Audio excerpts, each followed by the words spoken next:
Muito obrigado. Bom, senhores e senhoras, para mim realmente uma oportunidade muito especial. Já foi citado que o culpado é o Agostinho, que é meu amigo lá de São José dos Campos, né? Eu, em poucas palavras, vou contar para os senhores e senhoras como é que essa história começou. O Agostinho, entre outras atividades, ele é muito dinâmico lá em São José, ele tem um clube que chama Clube dos 21. Então, ele um dia me convidou e falou: Brigadeiro, você topava fazer uma palestra exortando o civismo? Tudo bem, né? Eu sempre digo que a gente fica cara de pau, a gente diz assim, me dá o tempo e me diz se é a favor ou contra, né? Porque se a gente pode começar a falar mal, tem que elogiar. Mas eu resolvi preparar uma palestra para o Agostinho, que é essa palestra que está aí. Falei, o que eu vou falar, né?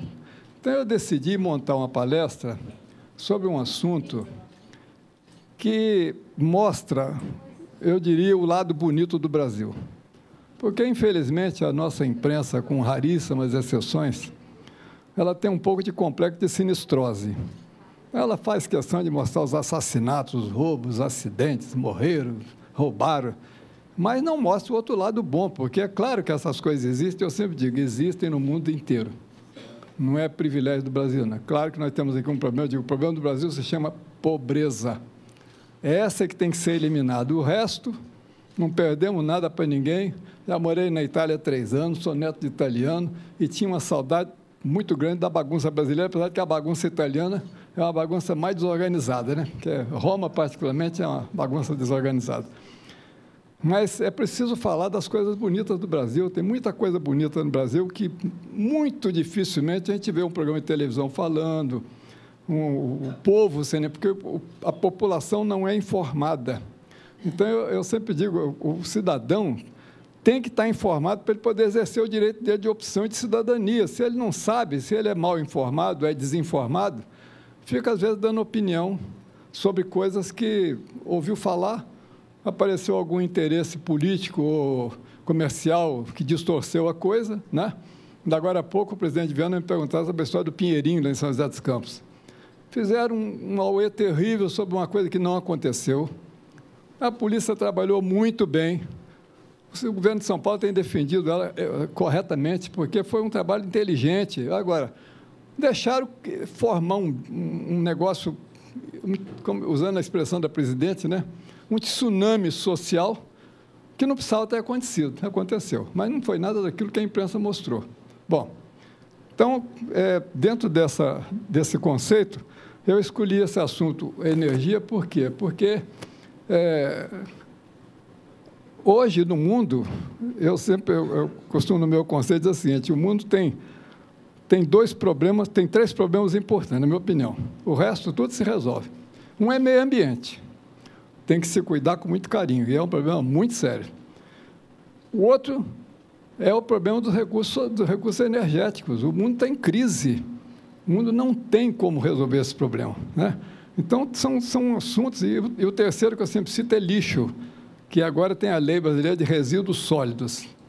Uma coisa gravíssima, que não estão procurando resolver o problema. Os senhores que trabalham com imóveis, aqui em São Paulo se coleta 14 mil toneladas de lixo por dia, e fazem montanhas além de criar um problema sério para o meio ambiente, custa uma fortuna fazer aqueles montanhas de lixo. Eu estou também criando um problema que eu estou destruindo terrenos preciosos, porque o terreno está destruído. Vocês viram o que aconteceu recentemente no Shopping Center Norte? Formação de gás subterrâneo, né? Já aconteceu em outros lugares. Aquilo tudo vai acontecer, porque foram feitos no passado. Hoje é mais organizado. São José dos Campos tem um projeto lá de uma termoelétrica para lixo e tratamento biológico. São José dos Campos tem mais ou menos 600 mil pessoas. São José coleta por dia da ordem de 600 toneladas de lixo. Esse lixo transformado em energia, isso foi um cálculo que foi feito lá no projeto, tem uma licitação que vai andar, a prefeitura já publicou nos jornais todas as informações sobre licitação. Esse lixo produziria energia para 200 mil pessoas. Então, 600 toneladas, 200 mil pessoas, 14 mil, olha quanta energia nós estamos jogando fora, né? Além de criar um problema ambiental, despesas enormes, e uma coisa que vai cada vez aumentar mais, porque na medida que a população tem mais poder aquisitivo, a quantidade de resíduo é maior, né? É diferente o resíduo pobre é diferente do rico. O resíduo do pobre é mais biológico, é a casca de banana, a casca de laranja, a abóbora que estragou. E o do rico é mais embalagem de televisão, embalagem de rádio, móvel, mas tudo bem, tudo é resíduo. Alguma coisa pode ser reciclado, não passa de 10%. É um problema complicado, por mais que se queira reciclar, não passa de 10%, porque o lixo sujo não tem solução. Então, em síntese, energia é um problema muito sério. E como é que começou a história da energia em termos modernos, né? A dinâmica, o mundo moderno no passado, quer dizer, o mundo no passado, era muito baseado em mão de obra humana. Trabalho escravo, sub-humano, porque era feito com esforço do homem, né? Para produzir tecido, produzir máquina e tudo. Até que no ano de 1769, um senhor inglês, James Watt, ele inventou a máquina a vapor. Então, quando ele inventou a máquina a vapor, ele descobriu uma fonte de energia, quer dizer, uma capacidade de gerar trabalho que causou a primeira revolução industrial. Quer dizer, aquele trabalho humano foi substituído por máquinas e a Inglaterra se tornou uma potência mundial. A Inglaterra era a rainha dos mares, vendia produto industrializado para o mundo inteiro, dominava o mundo inteiro, né? Diziam que nas terras da Inglaterra o sol não se punha nunca. Foi graças a isso. Mas esse trabalho, essa revolução no processo de produção, colocou o domínio das fontes de energia entre os objetivos das potências industriais. E esse carvão, com o tempo, começou a gerar problemas de meio ambiente. Então, iniciando pelo carvão mineral, a humanidade se tornou cada vez mais dependente dos combustíveis fósseis, cuja demanda se intensificou a partir dos primórdios do século XX, com o subproduto do petróleo, poderoso e eficiente energético.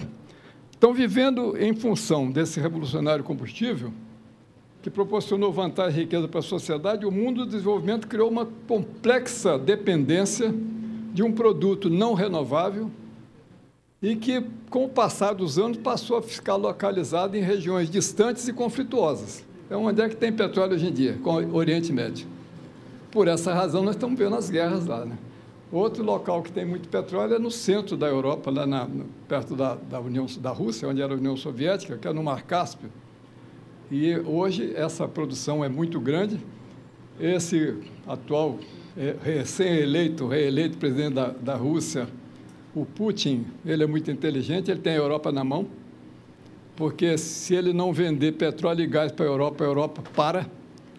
Por isso é que não cria um problema com ele. Ele tem força na mão, porque os oleodutos e gasodutos que saem daquela região do Mar Cáspio vêm através da Turquia, passa pela Chechênia. Então, você vê guerra na Chechênia, revolução na Chechênia, tudo é petróleo.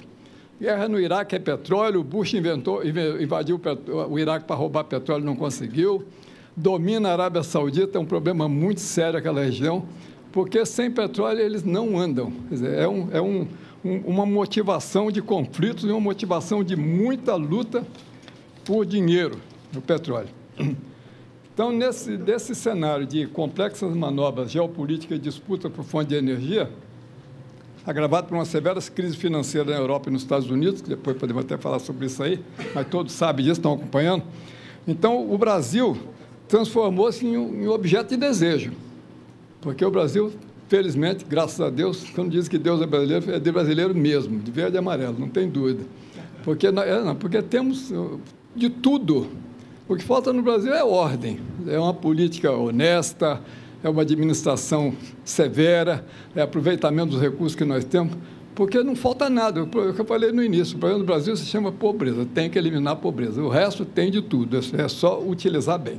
Bom, e no caso do Brasil, agraciado pela providência divina, com um subsolo, um solo pleno de riqueza, vastas áreas para produção agrícola e preciosas jazidas minerais, então compete ao Brasil resguardar e bem administrar os seus recursos e potencialidades para que possa ocupar destacada posição entre as potências emergentes. Isso aqui é um ponto muito importante, porque os governos brasileiros têm mania de achar que todo mundo é boa gente, são todos amigos. Eu sempre gosto de citar uma frase do general de Gaulle, que foi presidente da França, né? Entre nações não existe amizade, existem interesses que às vezes coincidem. Então, os governos brasileiros têm a obrigação de zelar pelas nossas riquezas, porque não é propriedade do governo de plantão, é propriedade do povo brasileiro, propriedade da nação brasileira. Então, esse é um trabalho importante.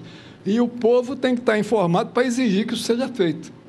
Porque, muitas vezes, a gente vê projetos, autorizações, concessões, não, mas está entrando dinheiro, o camarada vai investir, mas espera, vamos devagar. Recentemente, o governo brasileiro tomou providência de proibir a venda de terra nossa para estrangeiro. Porque começaram a comprar fazendas enormes em São Paulo, eles têm dinheiro, eles lá não têm como aplicar, o juro está a 0% ao ano, então vem aqui, compra na Bacia das Almas, começa a produzir o combustível para ele, a comida para ele, mas e a nossa população? Nós temos que fazer primeiro para a nossa população, depois a gente pode até vender o excedente. Então, esse é um ponto realmente muito importante. A mais recente dádiva veio à luz com a fabulosa descoberta geológica do pré-sal. Os senhores já viram, estão acompanhando os jornais. É realmente mais uma demonstração de que Deus é brasileiro. Vou mostrar para os senhores e senhoras aqui. Hoje, numa primeira avaliação, tem 80 bilhões de barris de petróleo e equivalente no subsolo aqui, em frente a Santos e Caraguatatuba, nessa região aqui. Mas o pré-sal vem do Espírito Santo a Santa Catarina. Aqui é que foi, por enquanto, analisado, né? Ontem a Petrobras anunciou a descoberta de mais um poço profundo. Então, essa jazida, conhecido como pré-sal, esse depósito de carboneto se formara há mais de 100 milhões de anos, quando teve início a separação dos continentes da América do Sul e da África, inicialmente unidos numa extensa massa de terra designada por Gondwana. Os senhores e senhoras sabem que no passado era um continente só. Era uma grande massa de terra e o mar, né? Mas a terra estava em formação, então era terremoto, era vulcão para todo lado, e isso começou a rachar. Então, a superfície da terra hoje, ela pode ser imaginada assim, é como um ovo com a casca quebrada. Tem um monte de casquinha e elas se mexem, elas se andam. Então, a América do Sul continua se afastando da África. A Austrália, por exemplo, se aproxima da Índia 1 polegada por ano. É por isso que tem as grandes montanhas do Tibete, porque quando uma placa comprime a outra, sobe a montanha. Os Andes são consequência da placa da América do Sul empurrando a placa do Pacífico, então subiram os Andes do lado de lá. Nós aqui, como Deus é brasileiro, não temos nada, né? A separação está no meio do Oceano Atlântico, o problema de terremoto está lá no Chile e no Peru, e a gente está tranquilo aqui sem nenhum problema. Mas é realmente um fato bastante interessante. Então, nessa época de formação dos planetas, apareceu essa fenda aqui, ó, separando os dois continentes. E como havia muito terremoto dos dois lados, particularmente aqui na África, esses terremotos e... Não precisa não, para deixar. Está ruim? Ah, está bom, então. É. Então, esses terremotos e maremotos começaram a jogar, aqui nessa fenda, começaram a jogar produtos orgânicos que foram sendo levados para o fundo do mar, e a terra que foi saindo cobriu aquilo ali, o mar depositou sal, então começou a formar uma camada de material orgânico muito profundo, protegido por uma camada de sal com terra em cima e o mar em cima. E isso foi separando e chegou na situação que está hoje, que observe, nós temos aqui na costa de Santos, né? Nós temos lá os navios, aqui tem 2 quilômetros de água, tem uma parte de terra aqui em cima, cobrindo, quer dizer, aqui está faltando esse desenho, está mal feito, porque em cima dessa... Não, tem uma parte de terra, tem petróleo nessa parte aqui, que esse é o petróleo que está sendo explorado hoje, essa mancha escura aqui, e abaixo dele mais 2 quilômetros de sal, e embaixo do sal mais petróleo. Então, os geólogos raciocinam de dentro para fora, né? Então ele diz, pré-sal, pós-sal, né? Subindo, né? Então, hoje, o petróleo que é explorado pela Petrobras é no pós-sal, é esse aqui, ó, que está sendo explorado aqui em Campos, principalmente, esse vazamento recente lá, e o pré-sal estão desenvolvendo tecnologia para chegar aqui embaixo. Essa camada de sal é um sal gelatinoso, em alta temperatura, alta pressão, então a Petrobras está desenvolvendo técnicas especiais, porque ninguém sabe utilizar isso aí, está sendo feito o projeto agora, porque eu tenho que ter material muito especial para resistir a essas pressões, essas temperaturas, e esse ambiente hostil, porque eu estou em alta temperatura com material altamente corrosivo, que é o sal aqui, entendeu? E eu vou ter que tirar o petróleo a 6 quilômetros de profundidade. E isso tudo está acontecendo a 300 quilômetros da costa. Então, esse fenômeno que vai acontecer aqui, eu estava agora dizendo ao presidente Viana, essa região de Campo, de Santos, Caraguatatuba, São Sebastião, a população vai dobrar brevemente. Porque o que vai acontecer ali em termos de industrialização, de necessidade de operação, Santos, por exemplo, estão construindo 3 grandes blocos de prédio de escritório em Santos para ser o escritório de gerenciamento do pré-sal, só para ser o escritório de gerenciamento. Então, realmente, é uma explosão, inclusive populacional, né, com todos os problemas possíveis de habitação que os senhores conhecem bem, que nós temos alguns exemplos ruins, como aconteceu em Macaé, que não estava preparada para isso e virou um favelão em volta, né? Então, tem que ter um cuidado especial. Eu sei que o governo do Estado de São Paulo está preocupado com isso, tentando planejar antes que aconteça, porque não adianta querer depois correr atrás do prejuízo, tem que planejar agora, no momento é agora, né? Bom, o continuado cataclismo geológico depositou, então, nessas frestas, como eu já falei, e hoje o trabalho de exploração está sendo feito com essa estrutura. Você tem aqui, aqui o desenho está ruim, isso aqui é uma plataforma de exploração, aqui é um navio de sondagem. Então, nessa plataforma, ela é flutuante, ela é igual um navio, porque se eu tenho 2 quilômetros de água, eu não tenho como ancorar embaixo a plataforma, ela é flutuante. É flutuante, ela leva esses tubos aqui. Agora, imagina o seguinte, esses tubos, pela técnica atual, são tubos de aço. Imagina cada plataforma dessa, saindo mais de 10 tubos desses, pesando centenas de toneladas, problema sério que a gente tem. E a plataforma não pode mexer, né? Ela é pilotada para poder ficar parada no lugar, porque ela é um navio que flutua, a plataforma. É uma cidade, eu já visitei uma plataforma, é impressionante. Essa gente trabalha 24 horas por dia, não tem como parar. Então, lá dentro tem hospital, restaurante, sala de esporte, revezando as turmas, realmente é uma coisa impressionante. E no caso do pré-sal, como isso tudo está a 300 quilômetros da costa, aí vem a pergunta, né? Como é que eu trago o petróleo e o gás para o litoral? Essa é uma questão que está hoje em ponto de interrogação, porque o petróleo eu ainda posso trazer gasoduto, posso trazer no navio, mas e o gás, o oleoduto, e o gás, como é que eu trago? Então, são técnicas que vão ter que ser estudadas, vão ter que ser implementadas. Existem dezenas de navios sendo fabricados no Brasil, tem 3 estaleiros trabalhando, não estão dando conta da encomenda, inclusive estão atrasadas. A nova presidente do Petrobras está cobrando os atrasos, porque não pode atrasar. Navios para virar plataforma, navio para virar transportador de petróleo, navio para transportar gente. Quer dizer, é um mundo que está acontecendo. Quer dizer, na minha opinião, é um Brasil novo que nasce aqui, porque nós temos um produto valioso no momento que o mundo não tem mais. Eu vou mostrar para os senhores outras fotografias.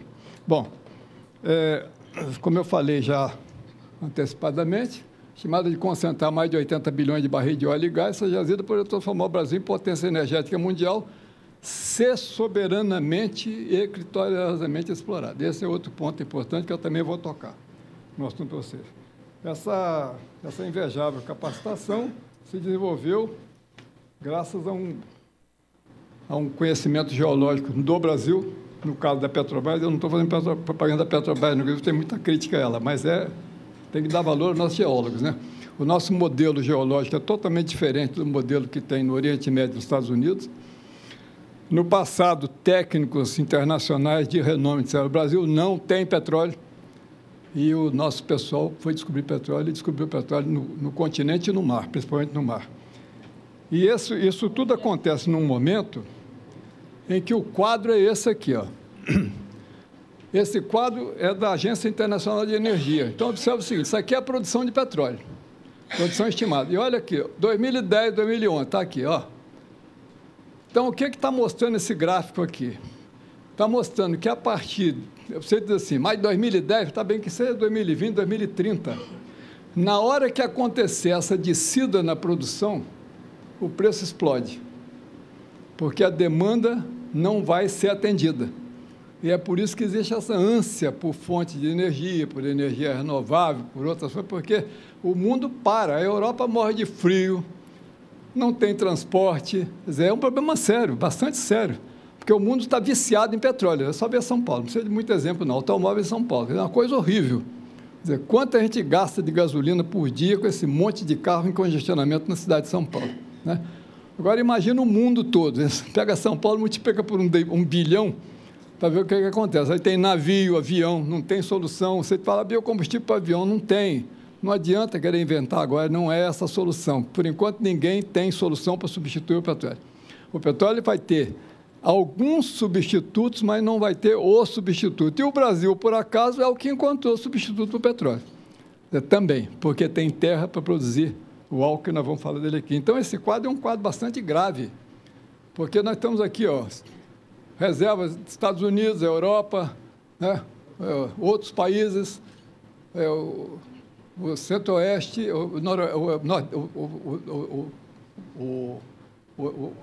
na região da Ásia, né? O Médio-Oeste, que está escrito aqui. Então, isso aqui. Então, a tendência, brevemente, é acontecer essa aqui. Esse gráfico, isso aí, a Agência Internacional de Energia, que negava. Por que ela negava? Porque os donos do petróleo no mundo, as grandes empresas, que no passado eram as 7 irmãs, que agora não são mais 7 irmãs, que elas faliram e se juntaram, elas têm reserva de petróleo. Então, na hora que disser assim, não vai mais ter petróleo, o acionista, então, o que é que vale essa empresa? E aí vem a natural desvalorização das ações. Então, não, tem petróleo sim, petróleo é eterno, tem muito petróleo, não tem. E tudo que vem se descobrindo de petróleo no mundo não satisfaz o que está sendo usado, quer dizer, não repõe a reserva, porque esse é o detalhe importante. Aqui nós estamos falando de reservas. O que é descoberto não repõe. Não repondo, a queda não tem jeito. E isso a Agência Internacional de Energia está alertando. Tem que descobrir solução, estão buscando soluções, mas o mundo não tem solução. Não tem. O Brasil tem. Quer dizer, é por isso que eu citei a nossa situação muito especial. Pois bem. Então, por tudo isso, o governo brasileiro sentiu ter chegado à ocasião propícia para estabelecer novas regras capazes de assegurar que o usufruto de tamanha riqueza resulte num futuro mais promissor para toda a nação. Eu estou tocando esse ponto aqui, queria também pedir ao senhor e à senhora que não interpretassem minhas posições como política, né? Eu não estou defendendo partido político nenhum, nem governo nenhum, mas a grande verdade é a seguinte, é que o governo Lula teve a coragem de mudar, vencendo a pressão dos lobbies internacionais, que são terríveis. Inclusive, a Agência Nacional de Petróleo é terrível, porque quem participa da negociação da agência é o lobby. Então, o camarada que é estrangeiro, que precisa de petróleo, ele quer que o negócio seja entregue na bacia das almas, leva de qualquer maneira, né? Então, esse é um problema sério. Então, mudou. E mudou como? No dia 31 de agosto de 2009, a legislação aprovada pelo Congresso após caloroso debate resultou num texto bastante satisfatório, cujo decreto sancionado pelo presidente da República, de forma sintética, estabelece. Então, um ponto importantíssimo. Novo sistema de partilha dos produtos da exploração do pré-sal. É alterado o modelo de contrato de concessão para um sistema de partilha de produção. Haverá regra de transição do modelo atual. Então, o que significa isso? O modelo anterior era o seguinte, vou fazer uma licitação para explorar petróleo. A Petrobras já tinha identificado as áreas de probabilidade. Então, vou fazer uma licitação. Então, é aquela história, eu vou fazer a licitação de um terreno onde eu já sei que o governo vai construir um belo shopping, vai construir uma estação de metrô, então, essa licitação, esse terreno não é medir por metro quadrado, é para medir o valor futuro dele. Então, na hora que eu faço uma licitação de uma área produtora de petróleo, o sujeito oferecer lá um determinado valor. Eu dou tantos milhões de dólares. Ganhou porque pagou 2 milhões ou 1 milhão de dólares mais do que o outro lá. Foi bem. Aí ele era dono do petróleo que tinha lá embaixo. Quer dizer, eu licitei uma chácara que tem uma mina de ouro. O cara comprou a chácara, até custa um hectare, custa tanto. Então, compra por hectare, mas tem uma mina de ouro embaixo, né? Então, era dele vindo. Aí botaram assim, não, mas primeiro tem que oferecer para o governo brasileiro. Se o governo brasileiro não quiser, você vende. Só que a Petrobras já era autossuficiente. Então, é o tipo da jogada que eu estava dando de presente. Um produto que eu não tinha menor... Ali, outro problema sério. Eu não tinha controle sobre a produção, porque o fulano tem que pagar royalties sobre o petróleo que tirou. Mas o negócio está em alto mar, a 100 quilômetros da costa, com o navio dele lá perto. Então, ele produziu 10 milhões de barris, ou produziu 1 milhão de barril, ou produziu 2 milhões de barris. É claro que ele vai pagar sobre 1 milhão, e mandou mais 9 para fora. Então, é outro problema sério. Então, hoje é partilha. Então, o que é a partilha? O governo diz assim, contrato a empresa para explorar petróleo no poço tal. vou pagar em petróleo. Quanto é que você quer para explorar petróleo no poço tal? Poxa, eu topo explorar para receber 10% do petróleo que eu produzi. Então, ele vai levar 10% como pagamento. O resto é propriedade do governo. O governo faz dele o que quiser. Então, isso é muito importante. Quer dizer, o fulano é assalariado, ele não é dono do petróleo. Então, foi o primeiro item importante. E mais uma, a Petrobras participará em todos, porque quando se faz uma área de exploração, isso senhores são doutores no assunto, né? Como se fosse um edifício que eu crio uma estrutura civil, né? Tem uma figura, como se fosse uma empresa, né? Aquele edifício. Então, lá é a mesma coisa. Então, eu tenho uma empresa explorando a plataforma em tal lugar, no lote tal. Nesse conjunto, a Petrobras obrigatoriamente participa com 30%. Ela tem que ser sócia de, no mínimo, 30%. Então, isso significa que a Petrobras, que é a que entende de pré-sal, vai participar da exploração. Mas não confiando também cegamente na Petrobras, porque ela é uma empresa que tem ações na Bolsa de Nova York, que o governo brasileiro comemorou vendendo ações da Petrobras na Bolsa de Nova York. Maravilha, né? Então, os galegos vieram comprar ações da Petrobras, né? Claro que eles estão querendo sair.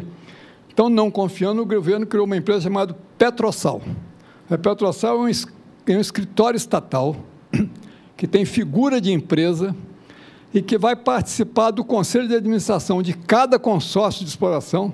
Quer dizer, ali é o cartório do governo contra quanto é que explorou, qual foi a quantidade, o que é que você fez, quanto é que gastou, é o cartório, está lá dentro. A finalidade dele é essa, né? Então, é para poder fiscalizar o que está acontecendo, porque está a 300 quilômetros do litoral. E você diz assim, mas a Petrobras tem os interesses dela, ela pode fazer um negócio com a Shell lá e acabou. Tem que confiar desconfiando. Então, tem a Petrosal, foi criada.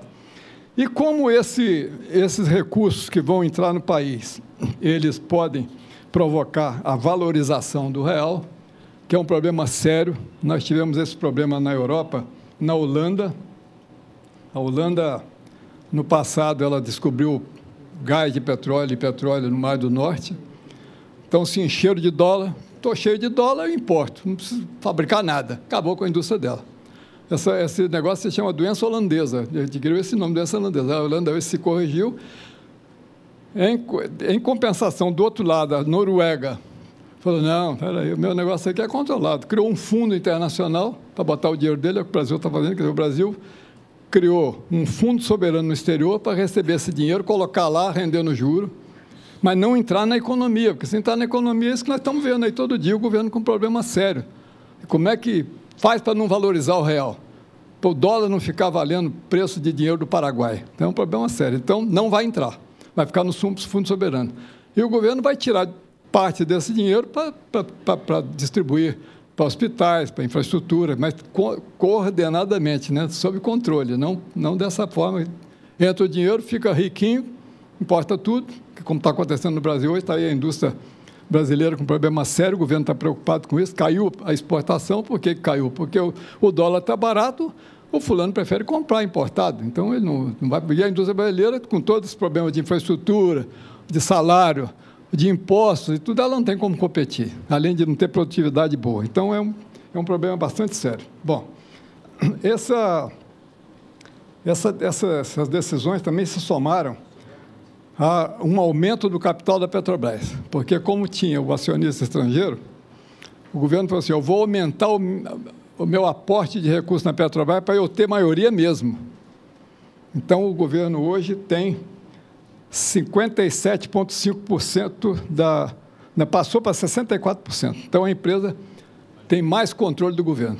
Então, o governo pode controlar. Não é que o governo manda, o governo dá as diretrizes, ela tem que comprar. Afinal de contas, a maioria acionária, quer dizer, o maior acionista que está lá no Conselho de Administração é o governo federal. Então, isso é um ponto importante. Então, com maior poder de decisão,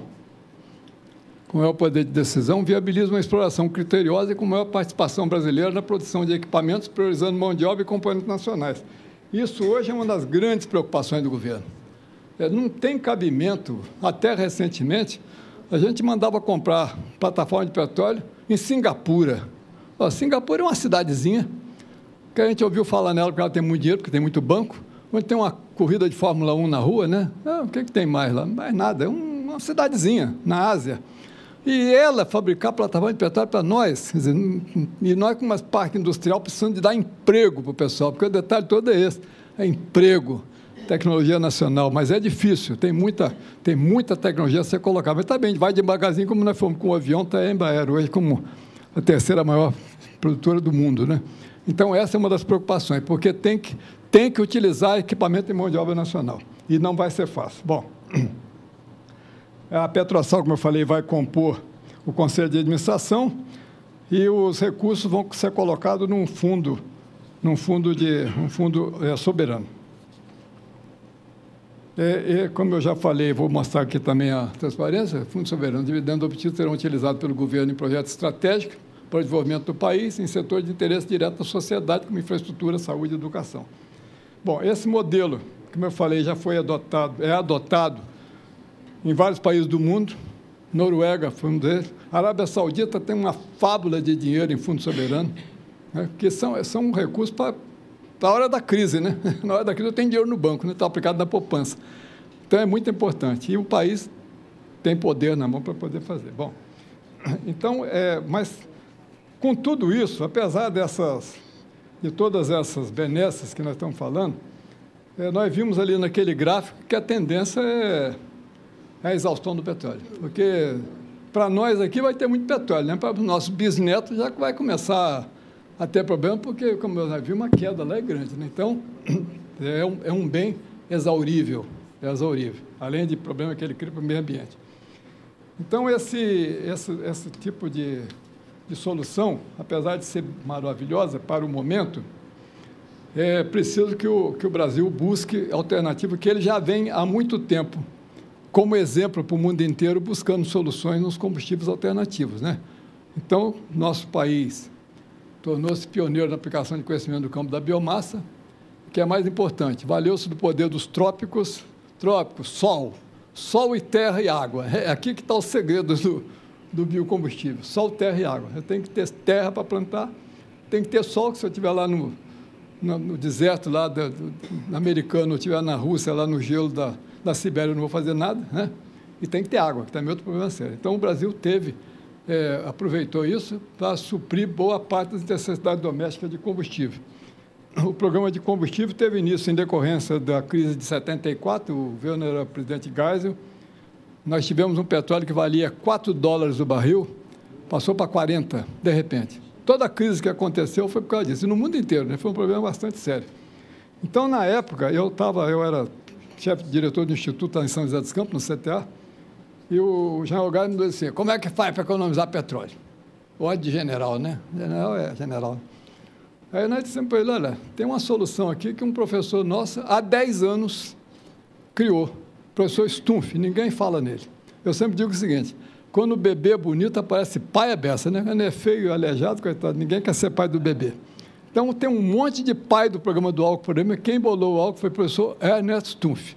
Eu estava contando para ele que eu estive no Japão uma vez, fui fazer uma palestra no MIT, quando eu contei essa história para o japonês, eu falei, Stumpf, ele pegou um livro, parecia livro de cartório, tudo escrito em japonês, mas estava lá, professor Stumpf. Eles estavam acompanhando o negócio.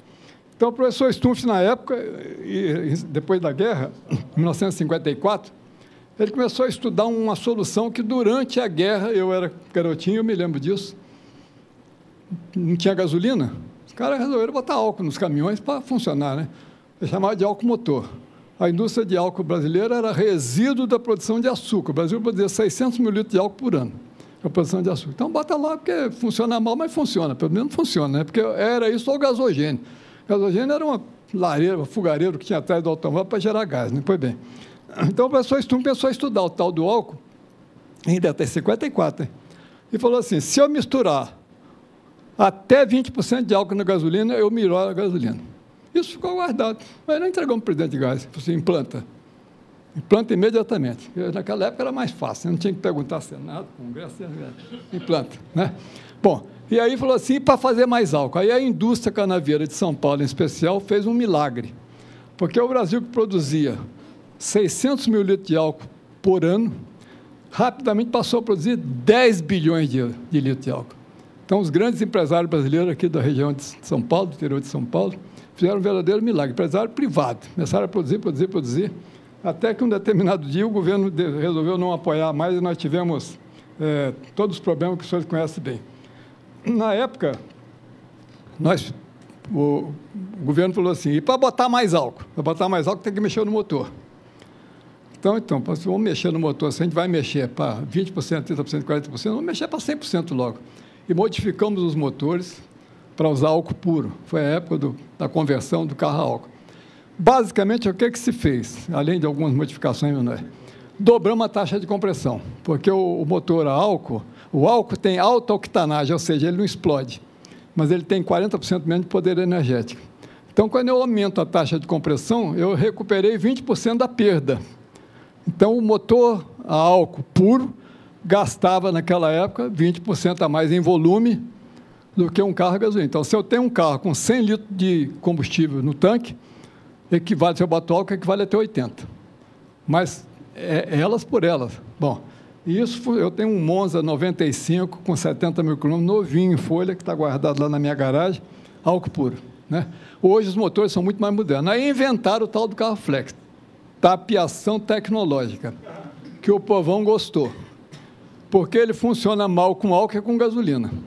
Por quê? Porque ele é um motor a gasolina, ou seja, taxa de compressão baixa, que eu coloco o álcool, consequentemente, ele consome muito mais, ele consome 40% mais. Como o motor é mais moderno, que vamos ser otimistas, 30%. Eu tenho um carrinho desse, eu não vou falar o nome aqui, porque está sendo gravado aí, né? Mas os senhores conhecem bem que todo mundo tem. Então, ele funciona muito mal com álcool, muito mal. E gasta muito. Aí aparece essa estupidez. Não, mas compensa, porque se tiver 30% mais barato, compensa. O governo está jogando fora 30% de energia que poderia ser exportada, né? Agora, eu sou contra o carro flex? Não, não sou. O cara que mora num lugar esquisito, se ele precisar comprar o carro flex, mas não devia ser padrão nacional. O táxi devia ser álcool puro, porque ele ia compensar usar sempre álcool. Hoje ninguém está usando, todo mundo usando gasolina, inclusive eu, né? Os carros oficiais deviam ser álcool puro, com motor moderno, como está hoje, ficava uma maravilha, mas tudo bem, está aí a tapeação tecnológica, todo mundo gosta, o governo incentiva, não é solução, porque funciona mal com álcool e com gasolina, mas, bom, ok. Bom, esse trabalho do álcool, inclusive, gerou uma outra coisa importante. Aqui no bom, primeiro, que nós ensinamos para as multinacionais como fazer um motor a álcool, de graça. Ensinamos para ele tudo, demos para ele o modelo, porque a ideia nossa não era ganhar royalty, era economizar petróleo. Ensinamos para todas elas, lá no CTA, São José dos Campos, a gente fazia ensaio, homologação, ensaiava tudo lá. O motor do meu carro, eu vi ensaiar, não o motor daquele tipo, né? No meu laboratório de motores. Então, a ideia era economizar álcool. E em São Paulo, em consequência, principalmente em São Paulo, em consequência da indústria alcooleira, surgiu uma potência de indústria aqui no interior de São Paulo, junto da fazenda, caldeiraria, ferramenta. Tem coisas aqui que o brasileiro não conhece. Aqui tem cidade aqui no interior de São Paulo que fabrica turbina, mas turbina, para você ter ideia, do tamanho da metade desse auditório, que é a turbina que recebe o vapor que foi gerado para gerar energia para movimentar, fabricada aqui, no interior de São Paulo. Técnica nossa, entendeu? Caldeiraria em quantidade, estamos exportando, quer dizer, gerou uma bela do indústria, lá na região da agroindústria, né? É realmente uma outra conquista muito importante. Foi bem. Bom, o que aconteceu, então, na época do aumento da produção e hoje, com esse aumento de produção? Primeiro começou a surgir um problema de meio ambiente, né? E depois um problema trabalhista, porque o pobre do empregado tinha que cortar por dia tonelada de cana. Cortar e transportar, né? É um problema sério. E o pior, como a folha da cana tem uma serrote na beirada, ele tem que botar fogo no canavial primeiro para ele poder entrar, senão ele sai todo ferido. Então, o governo agora proibiu. São Paulo está proibido botar fogo no canavial. E, como consequência, já surgiu a mecanização, que está começando a trabalhar, quer dizer, faz a colheita mecanizada. Agora, olha como é que os problemas sociais são complicados. Eu faço a colheita mecanizada e o camarada que cortava a cana faz o quê? Então, os empresários estão num trabalho muito grande de elevação de nível desse pessoal, para que ele seja tratorista, técnico de máquina, manutenção, porque senão ele fica desempregado. Que era o famoso boia fria, né? Saía para fazer lá para o meio do mato, cortar o traço. Então, são problemas paralelos que surgem, mas está aí a solução. E eu me lembro que, na época que surgiu esse mundo de álcool, começou a surgir um problema do bagaço da cana. Porque o que eu faço com bagaço? É uma coisa importante, porque eu que sou metido a entender, né? Eu conhecia bagaço de cana aqui da rua, quando a gente vai tomar um caldo de cana, o cara moe, né?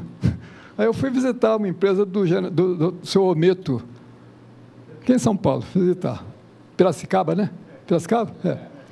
O bagaço de cana é uma casquinha de papel menor do que um dedo, porque eles extraem tudo pela técnica moderna. Mas, de qualquer maneira, na época vamos dizer, do pico da produção do álcool, era um problema sério. Eu me lembro que diziam assim, nós temos 3 Itaipu de bagaço de cana.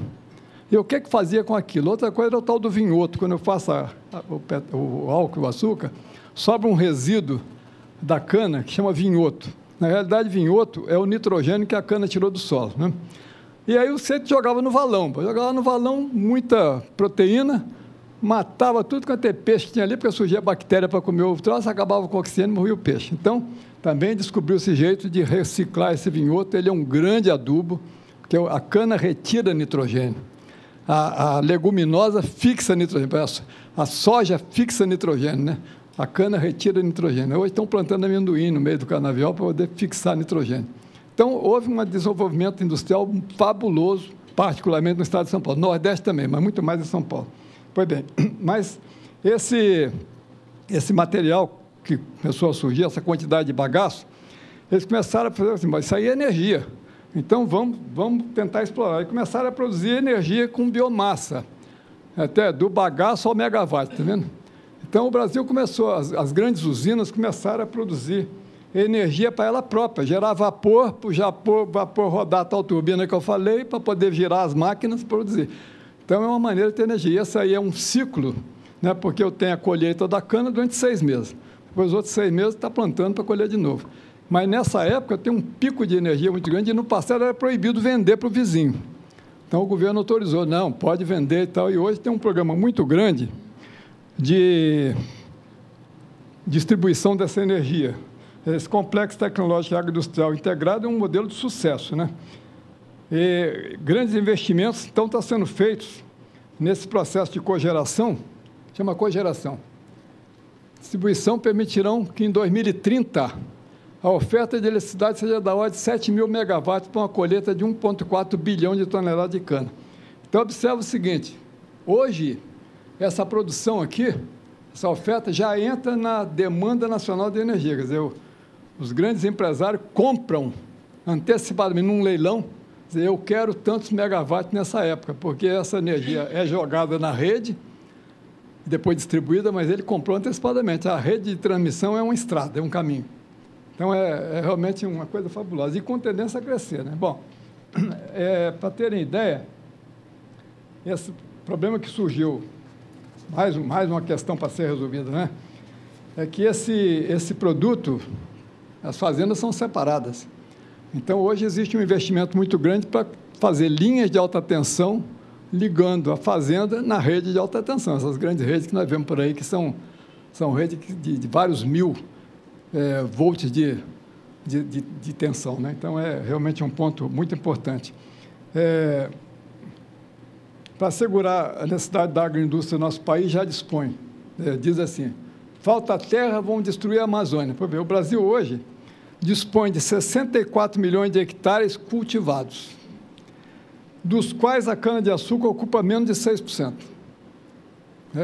E com toda a evolução tecnológica diminui.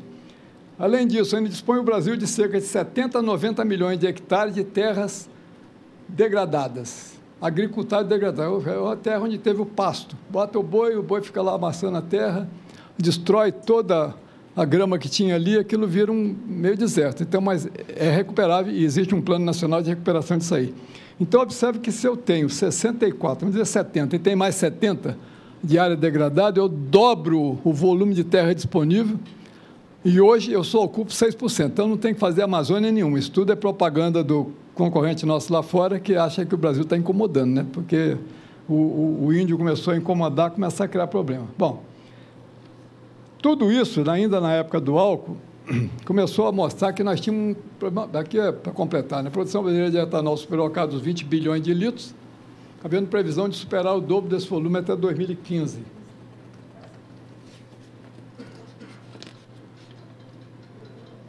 Esse trabalho do álcool, então, resolvia o problema da gasolina, mas faltava uma coisa importante, o que continua o álcool, né? Desculpa, para 2025, os mesmos 8 milhões de hectares, que hoje nós usamos 6% só, né? Deverão propiciar uma produção de 78 bilhões de litros, com o consumo interno chegando a 48 bilhões, e considerável saldo para exportação. Então, é um crescimento exponencial enorme, que o governo tem que controlar. Hoje em dia existe uma preocupação, como eu falei, grandes grupos estrangeiros estão comprando terra, e nós estamos com esse problema sério aí do álcool. Eles não são mal vistos, não. Ele tem que ser controlado só. Mas, para prevenir uma espécie de monopólio do dono do combustível, o governo botou a Petrobras comprando fazenda e produzindo álcool, porque aí eu tenho um referencial. Quer dizer, quanto custa o álcool? Quanto é que tem que custar o álcool? Então, a Petrobras hoje é uma grande investidora na área de biocombustíveis e está investindo muito no álcool, como está investindo também no biodiesel. O biodiesel é outro problema a ser resolvido. Por quê? Porque na época que nós fizemos essa solução para o álcool, para a gasolina e o diesel, então nós começamos a trabalhar no motor, como é que fazia a solução do diesel.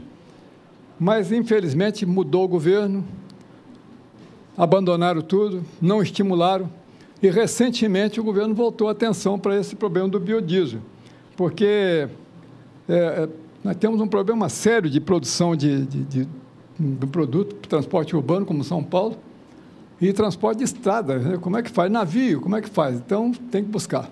Essa produção de biodiesel é chamado Programa Nacional de Produção e Uso de Biodiesel, foi lançado pelo governo em 2004, que estabeleceu percentuais e parâmetros técnicos para a produção nacional de biodiesel.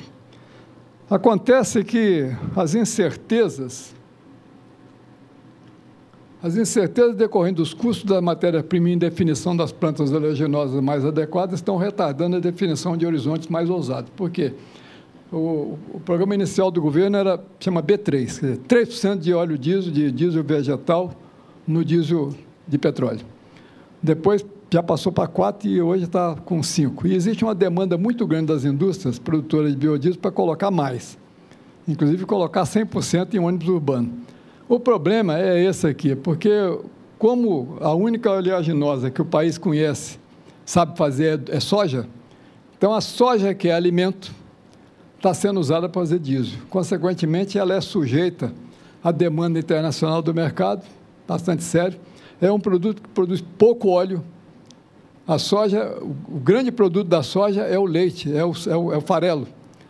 O farelo de soja, que eu, por exemplo, tomo leite de soja todo dia, né? O farelo de soja na Europa é usado para alimentar animal, aqui no Brasil também, né? E é claro que o leite de soja que a gente toma é outro, né? Purificado, perfumado, não é o normal. Mas o que sobra de óleo são 16% só. Se eu pegar uma oleaginosa boa, eu tenho produção de 80% de óleo, 60% de óleo, então é um problema sério. Então, hoje, existe um trabalho grande da Embrapa para tentar definir uma outra oleaginosa que não seja a soja, porque a soja é o que sabe fazer. E o governo não quer estimular mais produção, porque a soja é produto de exportação e é alimento, senão eu começo a criar problema com alimento. Hoje tem um investimento muito grande no óleo de palma. Palma é o dendê, né? Porque a palma na Amazônia é um produto natural. Então, existe um programa grande do governo de reflorestamento das áreas destruídas da Amazônia com palma, em que eu vou produzir um óleo muito eficiente lá na Amazônia. Tem vários problemas a serem resolvidos. É uma colheita complicada, o óleo tem que ser produzido rapidamente, transformado num produto transportável, mas, de qualquer maneira, é uma bela solução. Estão trabalhando nela. E existem tentativas para outras soluções desse tipo, né? Pois bem, então, esse tipo de problema o governo está enfrentando, não quer estimular mais biodiesel por essa razão, porque na hora que eu coloco também o óleo diesel de soja, ele custa caro, então eu onero o valor do diesel que faz transporte de carga e transporte de passageiro, consequentemente sobe a passagem do ônibus, né? Então, tem uma série de... Tem que ir devagar com o andor, né? A verdade é essa, quer dizer, o governo está cuidadoso nisso aí, que não pode ser uma aventura, tem que ser caminhar lentamente buscando uma solução futura, mas é muito importante. Pois bem, outra coisa importante no país, hidroeletricidade. O Brasil sempre foi um sucesso nessa área, nós temos grandes realizações no país, todos se lembram de Foz do Iguaçu, né, de Paulo Afonso, lá no Nordeste, né? Uma obra pioneira na época, no passado. Depois foram feitas várias hidrelétricas ao longo do Rio São Francisco, são todas diferentes uma da outra. Se forem, por exemplo, o chamado Xingó, o Rio São Francisco, ele quando desce na direção do mar, ele vai criando um cânion. Então, lá na região de Xingó, ele passa lá no fundo e tem um paredão de quase 100 metros de altura. Então, o que é que fizeram? Diferente de Paulo Afonso, eles furaram a pedra para poder represar, aí tirar a água dali. A represa é relativamente baixa. Lá em Xingó, ela subiu, aí tinha um problema, né? Que altura eu posso fazer a barragem, porque senão eu afogo lá, Paulo Afonso. Né? Com todo o cálculo que fizeram o cálculo direitinho, lá em Paulo Afonso o rio subiu 3 metros. Mas eu tenho 70 metros de desnível lá em Xingó, que é uma represa maravilhosa, uma região no interior de Pernambuco, ali com a Bahia, região realmente maravilhosa. Então, é um assunto que o Brasil produz muito em Foz do Iguaçu, né? A Itaipu é uma potência, não sei se já tiveram oportunidade de visitar, mas é inacreditável. Quer dizer, eu, quando fui lá uma vez, eu estava lá com uma visita da Escola Superior de Guerra, que eu era comandante, começaram a visitar, eu falei, eu quero ir lá embaixo, eu quero ver a máquina lá. E desci com os engenheiros até o rio, lá embaixo, na pedra, onde está ancorada a barragem. A barragem tem 300 metros de altura. Agora, o leito do rio tem 80. Então, na realidade, eu tenho 220 metros de água. 220 metros de água, mais 80 de terra e a barragem de concreto assentada em cima da pedra e vaza água por baixo. Dá até susto com a gente.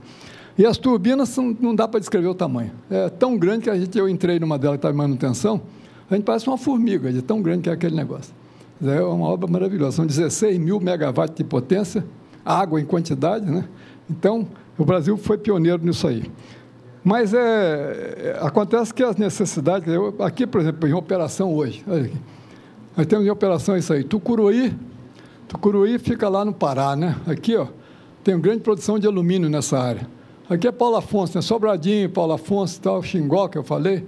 Então, tem uma série aqui, Furnas, é uma empresa maravilhosa aqui no Rio Grande. Tem Marimbondo aqui embaixo, né? Tumbiara está aqui em São Paulo. Isso aqui tudo é o complexo de Urupupongá, essa região aqui. Serra da Mesa, Tumbiara, Urupupongá. Pois bem, e Itaipu lá embaixo. Então, essas são as que estão... Mas tem um problema sério. Amazônia e oeste do Brasil. Precisava de eletricidade. Então, o governo tomou a decisão de enfrentar os lobbies de meio ambiente e, hoje em dia, está aí a implantação de grandes hidrelétricas em todo o norte do Brasil, né? Aqui vocês estão vendo a coisa, Belo Monte. Belo Monte é essa que está dando aí uma onda muito grande na imprensa, que vai destruir tribo de índio. Não vai destruir nada, foi feito estudo técnico. Esse trabalho de Belo Monte tem mais de 30 anos de estudo, entendeu? Mas não querem, porque certos países estrangeiros, metidos a colonialistas, não aceitam que o Brasil domine a Amazônia. O problema todo está nisso aí, quer dizer, isso está dando ao Brasil conquista da Amazônia, quer dizer, a Amazônia está habitada, porque a grande verdade é que isso aqui era uma região que a gente conhecia no mapa. Para vocês terem ideia, essa fronteira norte da Amazônia aqui, ó, né, a Amazônia Legal, são 11 mil quilômetros de fronteira. Não tinha nada. Essas cidadezinhas que surgiram na fronteira foram criadas pelo português. É 11 vezes daqui em Brasília. Hã? É 11 vezes daqui em Brasília. É 11 vezes daqui a Brasília. Pois é. Então, quando o português descobriu o Brasil, tinha o Tratado de Tordesilhas, né? Não pode passar de Belém e Rio Grande. Para lá não pode passar. E chama o português de bobo, né?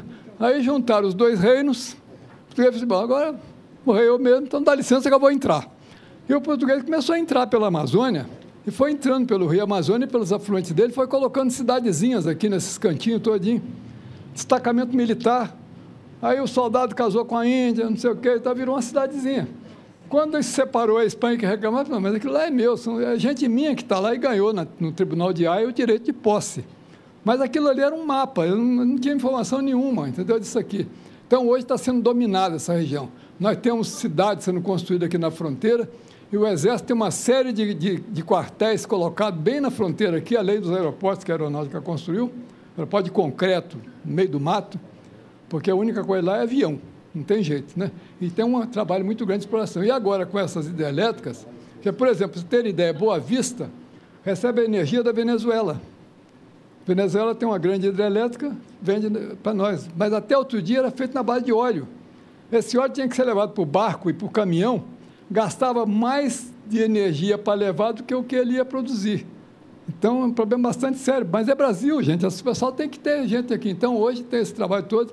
E existem grandes investimentos de rede de transmissão aqui, ó, nessa região. Eu trouxe até um recorde, mas não vou ler não, porque o tempo já está passando. São centenas de milhões de reais por sistema disso aqui. Isso aqui é licitado com o privado, que o camarada compra o direito de construir a rede e ele aí vai ganhar no transporte da energia, porque observa que as redes estão todas vindo para São Paulo, para o Nordeste, né? Para o Sul é onde tem indústria, né? Entendeu? Mas a produção vai ser lá. Então, isso é um trabalho muito importante que está sendo feito. E para terminar, eu vou enfocar mais um ponto importante, que é também motivo de bastante polêmica: energia nuclear. Queira ou não queira, o mundo precisa de energia nuclear. A primeira-ministra da Alemanha, demagogicamente, por causa da eleição, a tal da dona Merkel, que é a dona Dilma, a nossa presidente falou uma verdade para ela outro dia, né, presidente, ela falou, não vai ter mais energia nuclear na Alemanha, mas ela compra da França, que produz energia nuclear. A Itália não quer energia nuclear, mas compra do vizinho. Então, é demagógico. Agora, é perigoso? É. Se for mal feito, é. Mas não pode basear a energia nuclear nas bobagens que fizeram, por exemplo, no Japão. Porque o camarada fazer uma usina nuclear mal feita, vamos falar claro, né? Mal feita. E em cima de um lugar de terremoto, bom, aí é suicídio. Eu não posso fazer nada. Então, é preciso ter cuidado, né? Foi bem. Mas não tem solução. E nessa área, o Brasil tem aqui, essa usina aqui é a Angra. É a Angra, aqui ao lado está sendo construído a Angra 2, que é a que fica por aqui. Aliás, aqui é a Angra 1 e aqui é a Angra 2. A Angra 2, comprada da Alemanha no passado, ficou desmontada até outro dia, o governo determinou que montasse, se pagava uma fortuna de $1 milhão por ano para conservar os equipamentos, né? Foi bem. E agora vamos fazer a Angra 3 aqui do lado. E tem um projeto de fazer mais 10 usinas ao longo do Brasil, para ter porque a energia nuclear ela é constante, ela não pode variar por pico. A energia hidráulica eu controlo na represa, né? Mas a nuclear é constante, mas eu uso ela na hora do pico. Vamos dizer, se ela produz 30% da energia, que é o que acontece no Rio de Janeiro, se ela produz 30% da energia necessária, eu só peço 70% de energia hidráulica, ou de energia de termoelétrica, entendeu? Então, eu tenho uma estabilidade, e é um produto. Bom, e nesse campo também, para ter ideia, apesar da negativa repercussão do acidente do Japão, a crescente exigência de energia pela sociedade encontrará na geração nuclear uma opção limpa e competitiva. Os Estados Unidos já determinou: construam novas centrais nucleares. Tem que construir, porque estava proibido lá também, porque não tem alternativa. É o que eu digo, não tem petróleo, como é que eu faço? Tem que ter energia. Então, é isso aí. A França, mais de 80% é energia nuclear. Nunca teve acidente nenhum. Agora, você fala assim, Chernobyl, na Rússia, um negócio antediluviano, que aconteceu um acidente lá por culpa dele, produto velho, antiquado, né? No Japão, erro de projeto no local errado também, não pode. Mas o Japão já disse outro dia lá, o primeiro-ministro, o Japão não pode ficar sem energia nuclear, porque senão apaga, morre no frio, no inverno, não tem jeito, porque não tem petróleo também, né? Foi bem. Então, essa é uma decisão importante. Nessa área, para terem ideia, o Brasil possui 309 mil toneladas de reserva de urânio, como registrado pela empresa estatal INB, nos 30% de território, só 30% do território que foi explorado. A produção de urânio no Brasil é estatal. É proibido ao privado ter urânio, que é um produto estratégico. Foi bem. Mas, recentemente, o que o governo fez? Primeiro, tem que explorar esse urânio, né? Segundo, que junto com o urânio, eu tenho uma série de produtos fabulosamente valiosos, inclusive material para fazer adubo na agricultura. Então, o governo está fazendo PPP, parceria privada com grandes empresários, para dizer o seguinte: você explora, tira o material para você vender para a agricultura e outras aplicações e dá urânio. Eu vou controlar o urânio, entendeu? Então, isso é muito importante. Agora, 309 mil toneladas só em 30%, sem falar no resto do território. Então, nós temos uma potência muito grande. E o que é mais importante, a INB domina a tecnologia de enriquecimento que agrega enorme valor ao produto, bem como através da INB. Fabricamos elementos de combustível de elevado significado estratégico comercial. Isso foi desenvolvido pela Marinha, aqui perto de Sorocaba, né? Como é que chama? Foi desenvolvido aqui. Já foi colocada uma fábrica lá perto de Resende, em Itatiaia, estão produzindo. O lobby internacional não quer que o Brasil venda urânio enriquecido, mas nós vamos vender. A tecnologia é nossa. Nós temos ultracentrífugas altamente valiosas e tecnologia própria que a gente não deixa. Há pouco tempo, a Agência Internacional de Energia Nuclear queria verificar, fotografar. Fotografar não, você controla o seguinte, entrou tanto de urânio, saiu tanto de urânio enriquecido. Tudo bem, é o balanço da fábrica. Agora, mas aí os jornalecos nossos que são dependentes, têm mentalidade de colono, né? O Brasil se meter a dizer que tem tecnologia para países desenvolvidos, temos sim. São moderníssimas que eles não têm. Suspensão da ultracentrífuga que roda a mais de 30 mil rotações por minuto. Suspensão magnética, fibra de fio de carbono, é alta tecnologia. Então, é um produto que está sendo feito lá em Itatiaia. A fábrica então está sendo montada a bateria. Então, nós dominamos o enriquecimento e o que é mais importante, a INB produz as pastilhas de combustível, são essas aqui. Essas pastilhas é que vão entrar nas barras de combustível, que são essas barras grandes que entram no reator para produzir energia. Então, podemos, no futuro, dispor de grande quantidade de urânio enriquecido, que custa uma fortuna, para esses países que não têm energia. Então, temos que gerenciar e ter bastante cuidado com isso. Pois bem. Então, como os senhores viram, o horizonte para o Brasil é bastante bonito. Como eu falei, eu ia falar de coisa bonita do Brasil, né? Chega de sinistrose. Exige que o país conheça, explore soberanamente, controle para não haver exploração predatória e use esses recursos para distribuir para essa sociedade nossa que tem gente morrendo de fome. Parece mentira, né? Morrendo de fome, não vai muito longe, não é só aqui em volta de São Paulo para ver, está morrendo de fome. Quer dizer, então, tem que corrigir isso. O governo tem alguns programas que estão andando, é muito dinheiro, é necessário, a população está subindo de renda, graças a Deus, está indo bem, mas tem muita coisa ainda por fazer. Então, esse é o objetivo final, que a gente diria o seguinte, que por isso é que tem o título da palestra, né? Quer dizer, transformar os benefícios desse potencial de riqueza em real instrumento da nacionalidade. Muito obrigado.